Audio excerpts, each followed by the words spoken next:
Alô, bom dia, você está no canal Professor Belém nesta quinta-feira, dia 9 de setembro de 2021. Ontem falaram à nação o presidente do STF, Luiz Fux, o presidente da Câmara e o presidente do Senado. Pacheco e Arthur Lira discursaram muito alinhados com Fux, que já havia falado em tom muito duro. Bem, existe um ponto comum entre os três discursos: a vida real. Todos eles frisaram este ponto. É preciso que você, cidadão, você e não o presidente, preocupe-se com os problemas da vida real, como, por exemplo, a inflação que está aí, o preço da gasolina, a carestia dos alimentos, a água que faltará e assim por diante. Pois é, este discurso repetiu-se no texto de Pacheco, no texto de Lira, assim como já havia sido usado por Fux.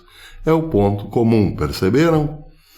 Bem, esse mesmo discurso já tinha sido usado ou fora usado à exaustão por ninguém mais, ninguém menos do que Renan Calheiros, Omar Aziz e Randolph Rodrigues. Lembram a CPI do Covidão? Pois é, a CPI do Covidão costuma dizer que o país está afundando economicamente, sem falar, claro, nas quase 600 mil mortes por conta do Covidão.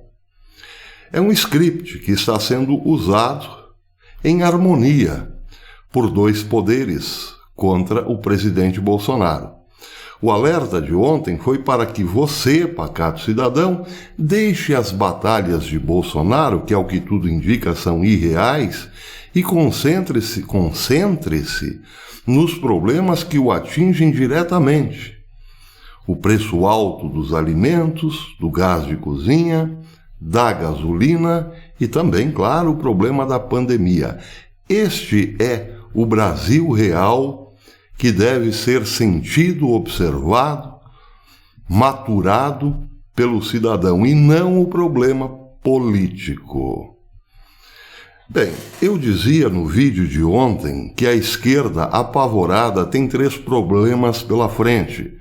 Um de curto prazo, outro de médio prazo e outro de longo prazo. Todos eles têm um ponto em comum, que é Bolsonaro e seu legado. O problema imediato é como tirar Bolsonaro do poder. O problema a médio prazo, fazer com que velhos capitães da política retornem nas próximas eleições. E o problema de longo prazo é fazer adormecer este povo que acordou. Pois é, e, bem, visando no problema de curto prazo, começaram alinhados os dois poderes, o poder legislativo e o judiciário, a bater na tecla de que a vida está difícil por conta da má gestão de Bolsonaro. Está difícil economicamente. Falando ao bolso do brasileiro, que parece, ao que tudo indica, a sua parte mais sensível. Estão, sim, orquestrando esta nova narrativa de que a vida está difícil economicamente porque Bolsonaro falhou, porque o governo Bolsonaro concentrou-se em brigas que não era da sua alçada e deixou a vida real para lá. Mas não falam, por exemplo, que parte dessa inflação vem por conta de um problema mundial gravíssimo e que foi ela própria agravada por más decisões do STF e dos governadores e também de prefeitos. Não, nisso ninguém fala. A culpa toda é de Bolsonaro, como se ele próprio tivesse inventado o vírus. Pois é. Bem, some-se a isso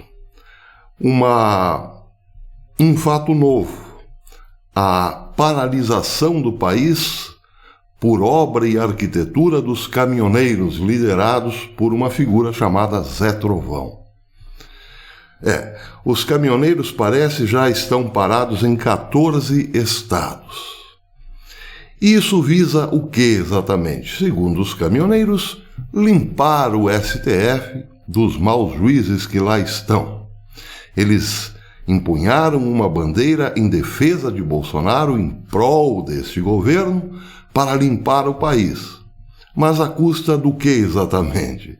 À custa de mais problema econômico, porque uma paralisação, gostem os senhores ou não, atingirá principalmente os mais pobres, que, claro, em tempos já difíceis de pandemia, terão ainda mais problemas pela frente, como, por exemplo, falta de alimentos. Se os caminhoneiros pararem o país por muitos dias, não será só de Araraquara que viveremos as nossas agruras. Araraquara se multiplicará por todo o país. Faltará comida na mesa do trabalhador.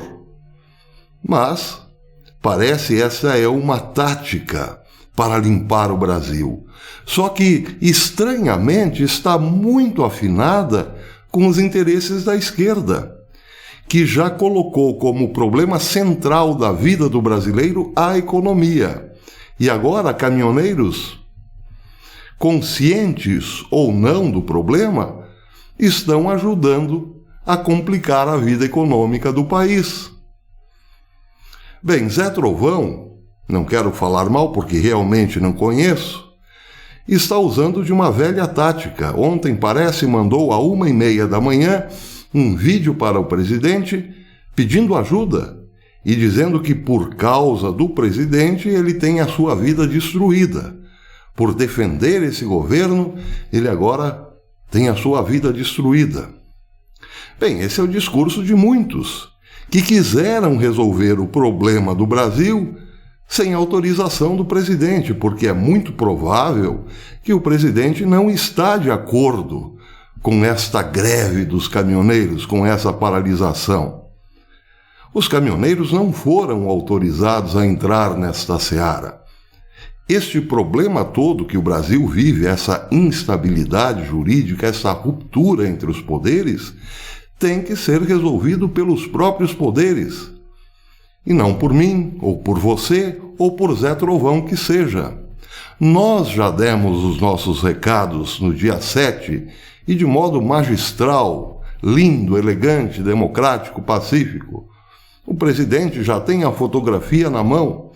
Não precisa de líderes aloprados que querem colocar tudo a perder. Não sou contra os caminhoneiros, mas acho que neste caso eles estão equivocados e podem, inconscientemente ou sem a intenção de fazê-lo, derrubar o próprio presidente. Não é por acaso que o general Heleno colocou esta nota hoje no seu Twitter. Ou vocês confiam no capitão Jair Bolsonaro, que teve visão e coragem para, sem recursos, enfrentar o sistema e nos dar esperança de mudar, ou continuarão atacando-o e devolverão o Brasil à esquerda em 2023. A Argentina está aí para provar que estou certo. Pois é, porque uma greve de caminhoneiros só aumentará a ira do povo brasileiro, que já está muito machucado. E essa ira, não tenham dúvida, será rapidamente canalizada contra o presidente, que viverá certamente os seus dias de macre aqui no Brasil. E aí, quem se apresentará para salvar a nação? Vocês já sabem. É isso que queremos para o Brasil, senhores caminhoneiros. Até depois.